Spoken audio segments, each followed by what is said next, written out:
that's a perfect example where his faith was a credit on an account. That's an accounting term where you have a debt. You know, all your sins are really a debt against God. But he said the faith of Abraham was a credit on that account, later to be paid by Jesus when we look at that. And so his faith was enough for God, or was credited to him as this righteousness. But again, it was the promise that God had said in here that was stated, that God had reminded him. So then it goes on, but it says in verse 7, so he said to him, I am the Lord who brought you out of the Ur of Chaldeans to give you this land to take possession. But Abram, 12 years later, saying, okay, sovereign Lord, how can I know that I will gain possession of this? And so God said to him, and this is where it really kind of gets interesting how he does this. What God is doing is he's about to do is he's to do what the term was, cut a covenant. Back when you made a promise to someone and you made an agreement that you would, there was a way that you would bind that. One way was to have a meal together and say having a meal together means that we're one, and that was a way. But if you really was a serious one, they would do, and the custom was to do what was to cut a covenant. And so you'd take an animal and you'd cut it in half and you'd lay one part on one side and one part of others. You made your promise. You would actually write them in stone. The promises, each one would get a copy. And then what you would do is you'd walk through this together. And what you were saying is, if I break my promise, may I be like this animal that lays before us. That was the term that was used, was cutting a covenant. So what does God do when Abraham says, well, how do I know that this is really going to happen? He says this. Abram says, go, bring me a heifer and a goat and a ram, each 3 years old, along with a dove and a young pigeon. In other words, any animal that you could use. Verse 10, Abram brought all these to him, and he cut them in two, and he arranged the halves opposite each other. The birds, however, he did not cut in half. Then the birds of prey came down on the carcasses, but Abram drove them away. Verse 12, as the sun was setting, Abraham fell into a deep sleep, and a thick and dreadful darkness came over him. Then the Lord said to him, know for certain that your descendants will be strangers in a country not their own, and they will be enslaved and mistreated 400 years. But I will punish the nation they serve as slaves, and afterward they will come out with great possessions. You, however, and he's referring, by the way, to Israel and Egypt and all of that. You, however, will go to your fathers in peace and be buried at a good old age. And in the fourth generation your descendants will come back here, for the sin of the Amorites have not yet reached its full measure. And then in verse 17, when the sun had set and darkness had fallen, a smoking fire pot with a blazing torch appeared and passed between the pieces. On that day the Lord made a covenant with Abraham and said, to your descendants I give this land, from the river of Egypt to the great river the Euphrates, to the land of the Kenites, the Kenizzites, the Cadmites, the Hittites, the Perizzites, the Rephaites, the Amorites, the Canaanites, the Gershites, Jebusites, and any other Zites you could find out there. God says, I give you this land. That was God's promise that was made. That was God stating to Abraham that you can bank on this.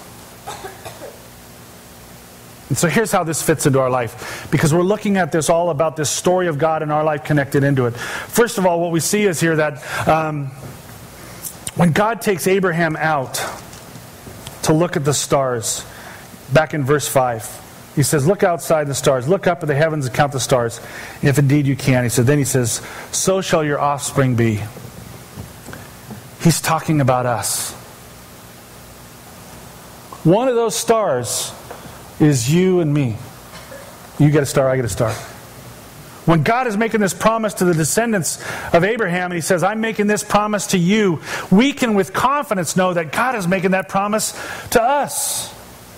We're a descendant of God's people. The very rescuing of God into this relationship is to bring a people into a relationship with Him who became His people, and all the descendants who were now His people.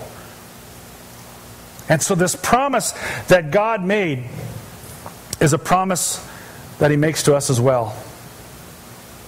And it's an everlasting promise. If you go a chapter later in verse 17, God says this in verse 7. He says, he repeats it. This is when He brings in the response of circumcision as a sign of that, which today it's baptism. But But in verse 17, or 17, verse 7, he says, I will establish my covenant as an everlasting covenant between me and you and your descendants after you for the generations to come, to be your God and the God of your descendants after you.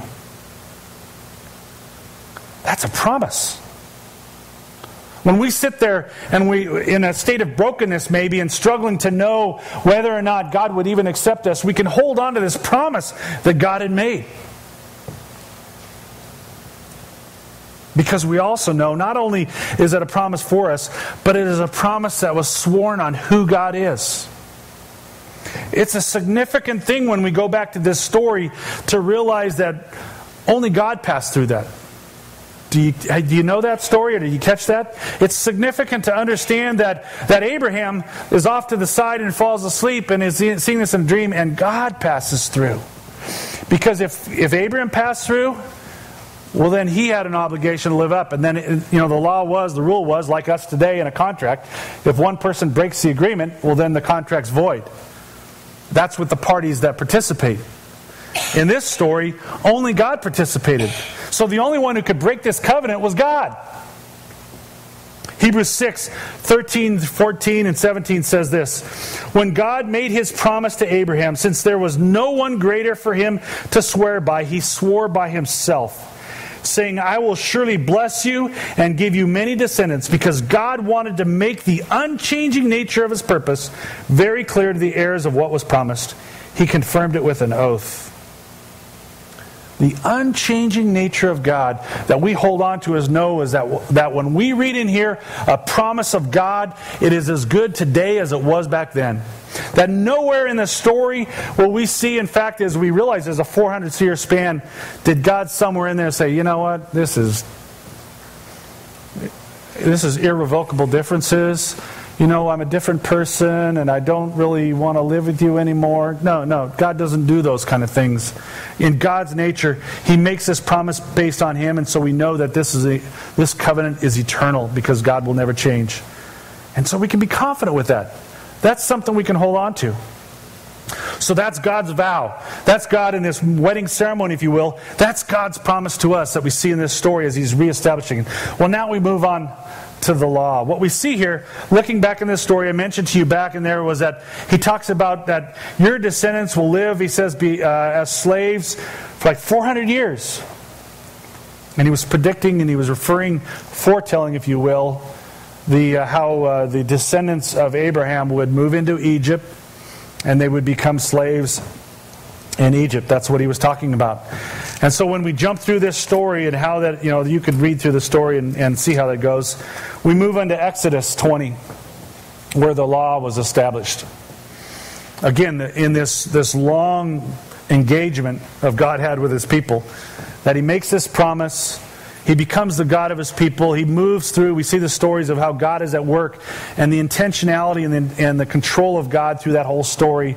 We come to the story of Egypt and Israel being enslaved in Egypt, and then God calling Moses to come and rescue his people. He says, I hear the cry of my people, and I've come. And we know the story. You've heard the story of God rescuing his people out through there and doing what he said to Abraham, where I will punish the people who enslave you, which he did, destroyed the leaders. God did all of those things. And then he leads his people to this mountain where God is at, and then we get into the story of the Ten Commandments. In this particular story, we see the law really as our response. God has given his vow. Our response God has given now is the vow of this law. And so the law, God speaks. He says, he uses a parallel to what he did with Moses. He said, Abraham, he said, I brought you out of the Ur of Chaldeans. Here he says in verse 2, I am the Lord you God who brought you out of Egypt, out of the house of slavery. Part of that relationship identifying as God saying who he is. And then he goes through and he gives these 10 commandments. The first 4 are about our relationship with God. The first 4, the one is you'll have no other gods before me. He says, I got to be first in your life in this relationship. And we're vowing that he would be first in our life. The second one is that you won't make any images, because to make any image is to degrade me and to make me less than who I am. And so we vow to not make any image.